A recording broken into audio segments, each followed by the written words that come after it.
உண்மையின் தாயே இறைவா,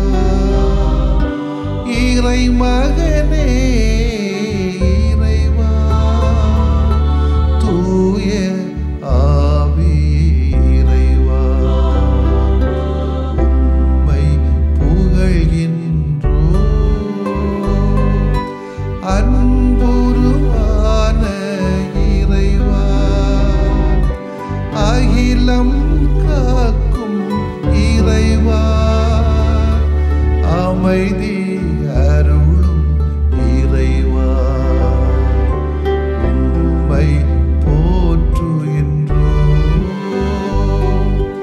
நெஞ்சில் சுமக்கும் இறைவா, நீதியில் நிறைவே இறைவா, சுமை தாங்கியே இறைவா, புகழ்ந்து போற்றி ஆராதிக்கின்றோம். கடவுளே, உங்களை நினைக்கிறப்போ என் கவலை எல்லாம் போகுது.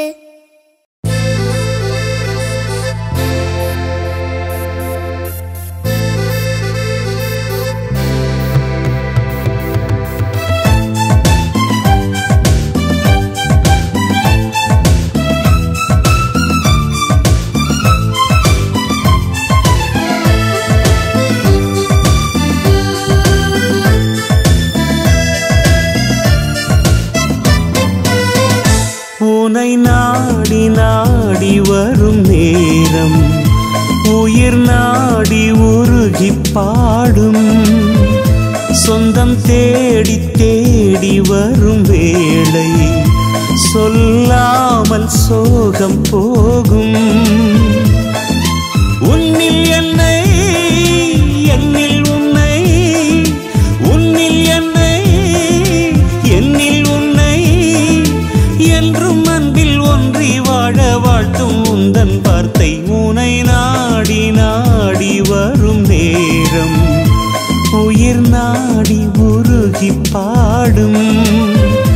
சொந்தம் தேடி தேடி வரும் வேளை, சொல்லாமல் சோகம் போகும்.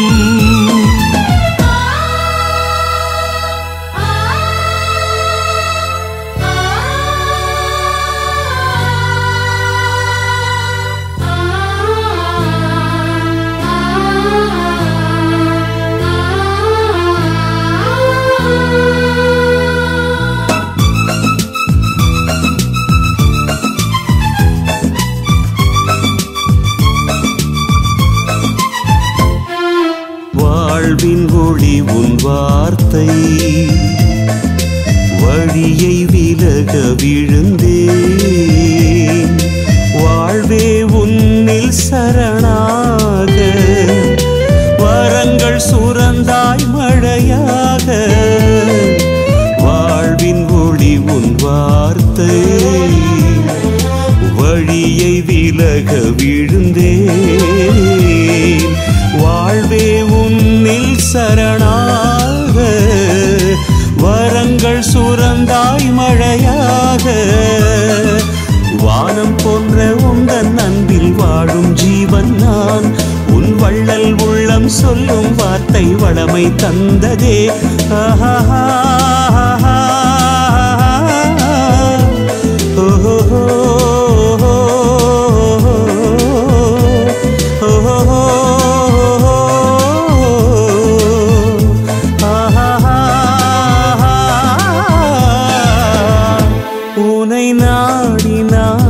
வரும் நேரம், உயிர் நாடி உருகி பாடும். சொந்தம் தேடி தேடி வரும் வேளை, சொல்லாமல் சோகம் போகும்.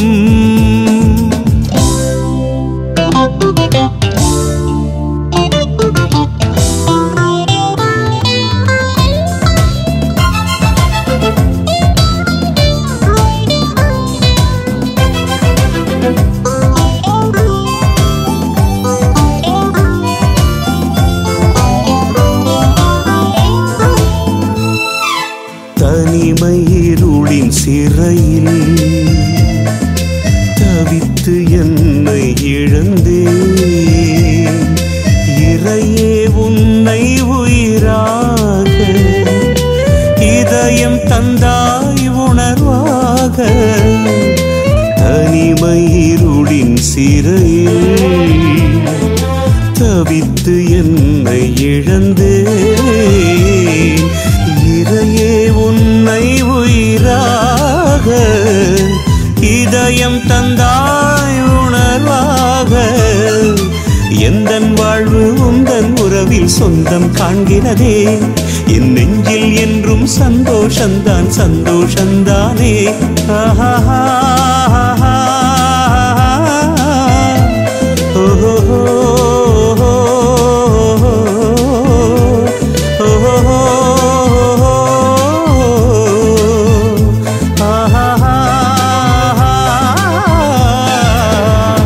உனை நாடி நாடி வரும் நேரம் உயிர் நாடி உருகி பாடும். சொந்தம் தேடி தேடி வரும் வேளை சொல்லாமல் சோகம் போகும். உன்னில் என்னை என்னில் உன்னை, உன்னில் என்னை என்னில் உன்னை, என்றும் அன்பில் ஒன்றி வாழ வாழ்த்தும் உந்தன் வார்த்தை. உனை நாடி நாடி வரும் நேரம் உயிர் நாடி உருகி பாடும். சொந்தம் தேடி தேடி வரும் வேளை சொல்லாமல் சோகம் போகும்.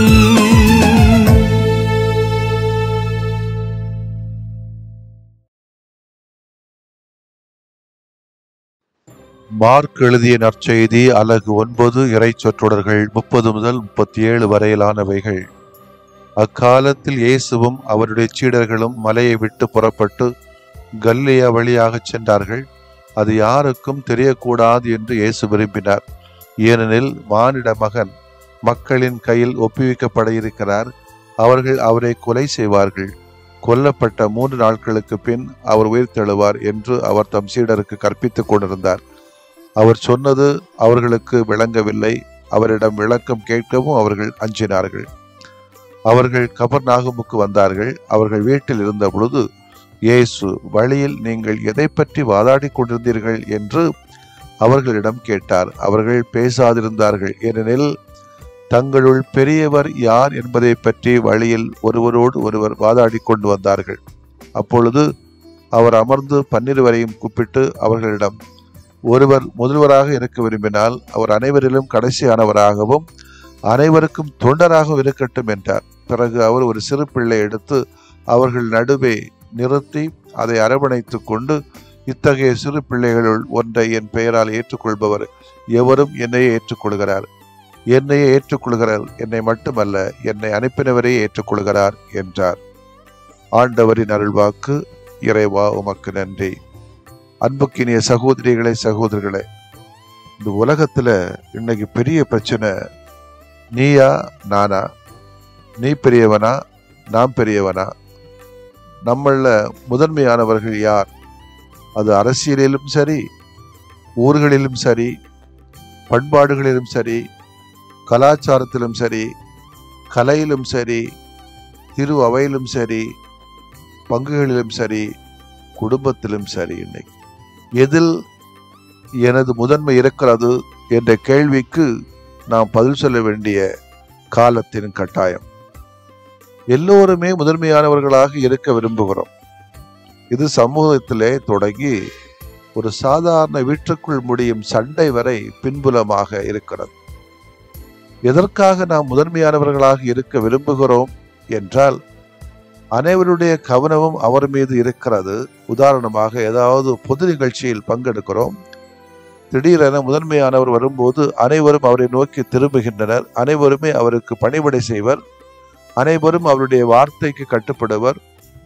உதாரணத்துக்கு, உக்ரைன் சிரியா போருக்கு முதல் காரணம் தங்களுடைய யார் முதன்மையானவர்கள் என காட்டதான்.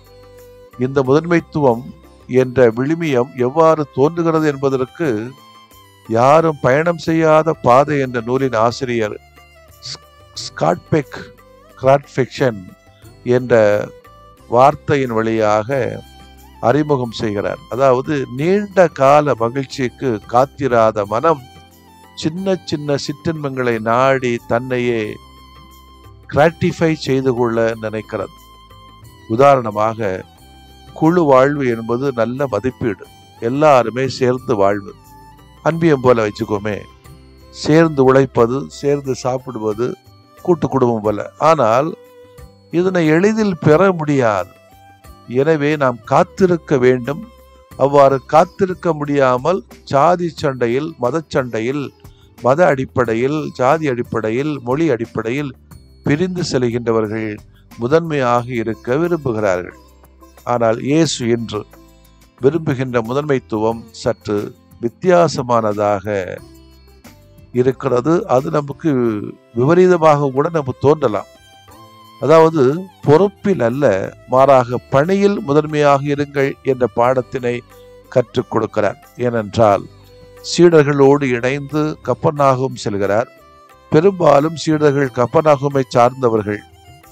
எனவே சொந்த ஊர் என்பதனால் தாங்கள் செய்த புதுமைகள், போதனைகளை மற்றவர்களிடம் எடுத்துக்காட்டி முதன்மையான அல்லது முக்கியமான பணியாளன் என்ற மகுடத்தை ஊரில் பெற விரும்புகிறார்கள். இயேசு அவர்களின் எண்ண அலையினை மாற்ற எதில் முதன்மைத்துவம் செயல்பட வேண்டுமென்றால் பணி செய்வதில் இருக்கட்டும் என்று புகட்டுகிறார். இந்த பணி ஆர்வம் எல்லாருக்குமானதாக இருக்க வேண்டும். இந்த பண்பு குழந்தைகளிடம் அதிகமாக உண்டு. குழந்தைகள்தான் எல்லாரையும் ஏற்றுக்கொள்வர். எனவே உங்களது முதன்மைத்துவம் பணி செய்வதில் இருக்கட்டும் என சுட்டி காட்டுகிறார். நாமும் குடும்பங்களிலே, பள்ளிக்கூடங்களிலே, கல்லூரிகளிலே, அல்ல அரசியல் தளங்களிலே, திருச்சபை தளங்களிலே, பங்கு தளங்களிலே நாம் பணியாற்றுகிறோம். வழிகாட்டிகளாக, முதன்மையானவர்களாக, பொறுப்பாளர்களாக, ஒருங்கிணைக்கின்றவர்களாக, தலைவர்களாக இருக்கிறோம். ஆயர்களாக, கருதினர்களாக, திருத்தந்தைகளாக இருக்கிறோம். என்னுடைய பணி முக்கியமா அல்லது என்ன எல்லாரும் முதன்மையானவர் என்று சொல்ல வேண்டும் என்று நாம் எதிர்பார்க்கிறோமா? எனது முதன்மைத்துவம் எதில் இருக்கிறது? ஆட்சிப்படுத்துவதிலா அல்லது பணி செய்வதிலா? வீடு துவங்கி சமுதாய அமைப்புகள் வரை இது தொடர்கிறது. சிந்தித்து பார்ப்போம். ஆமென். மன்றாடுவோமாக. இறைவா, நாங்கள் தாழ்ச்சியும் பணிவும் கொண்ட உள்ளத்தோடு உம்மை அணுகி வர எங்களுக்கு அருள் தாரும். ஆமென்.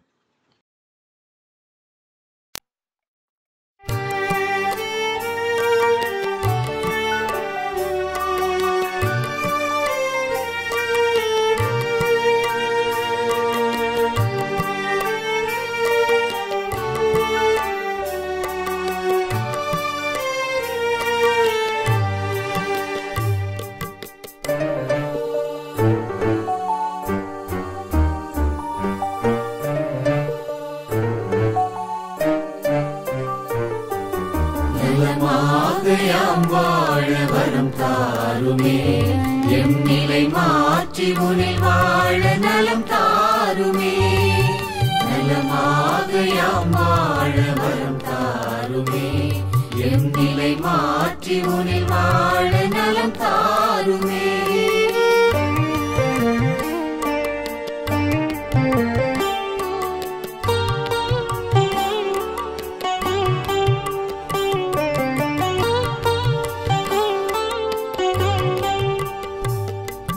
மகிழ்வில்லா மனமென்றால் மனநோயா, அதில் மகிழ்வாக நீ வந்து நலம் தாருமே. நலமாக யாம் வாழ வரம் தாருமே. பொய் கூறும் நாவென்றால் பேய் நோயா, அதில் மெய்யாக நீ வந்து நலம் தாருமே.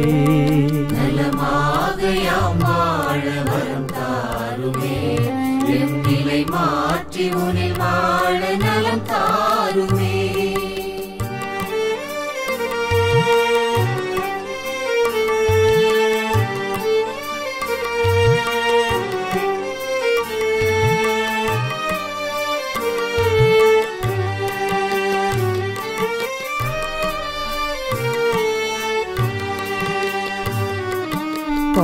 பாராட்டா பண்பென்றால் பகை நோயா, அதில் பண்பாக நீ வந்து நலம் தாருமே.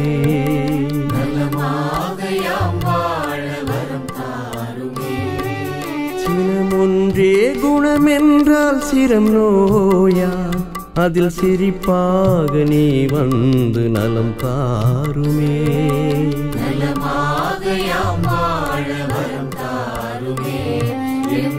மாற்றி உனில் வாழ நலம் தாருமே.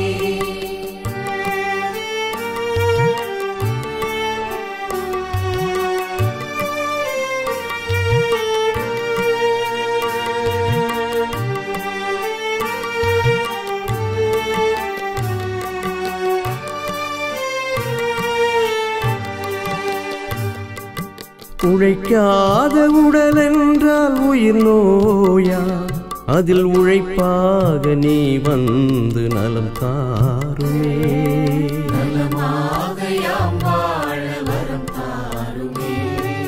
கனியாத உளம் என்றால் கடும் நோயா, அதில் கனிவாக நீ வந்து நலம் தாருமே.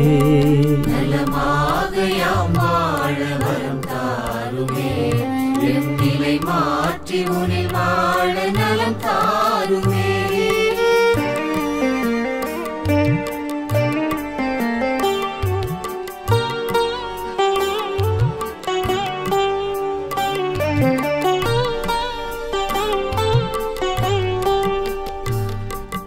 நல்லெண்ணம் இழந்திட்டால் உளநோயா, அதில் நல் உணர்வாய் நீ வந்து நலம் தாருமே.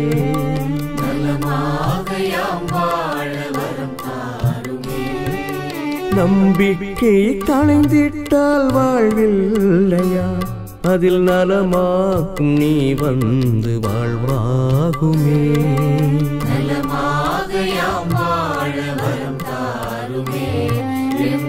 மாற்றி உனில் வாழ நலம் தாருமே.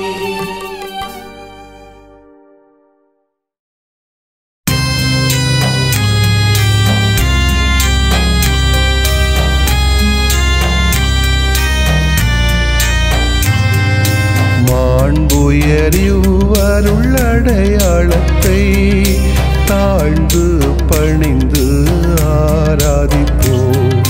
பழைய நியம முறைகள் அனைத்தும் இனி மறைந்து முடிவு பெறுக.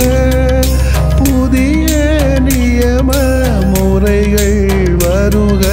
புலன்களாலே மனிதன் இதனை அறிய இயலா. குறைகள் நீக்க நம்பிக்கையின் உதவி பெறுக.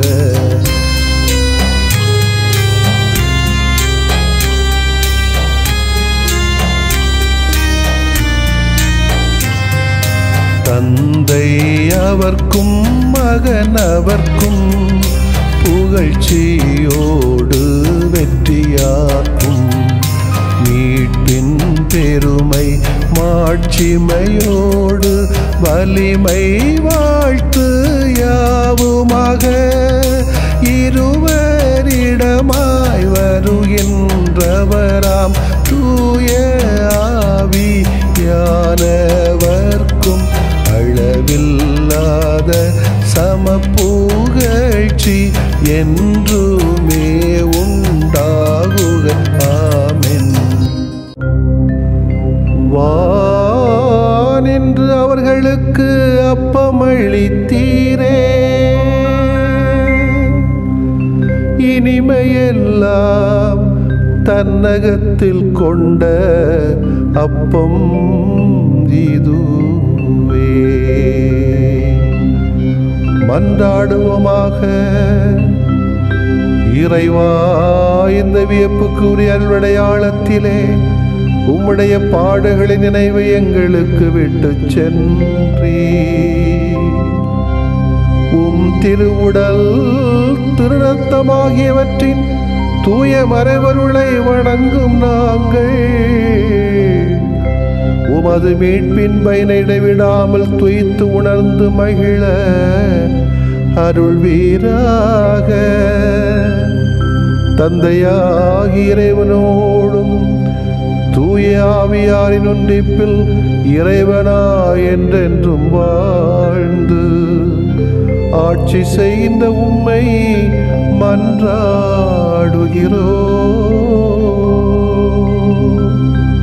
ஆமென்.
தூய இறை நன்மைக்கு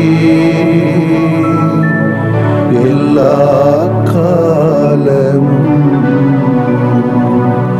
தொழுகையும் புகழும் போற்றியும் ஆட்சிமையும் உண்டாக கடவது. போற்றியும் ஆட்சிமையும் உண்டாக கடவது. தந்தை, மகன், தூய ஆவியாரின் பெயராலே ஆமென்.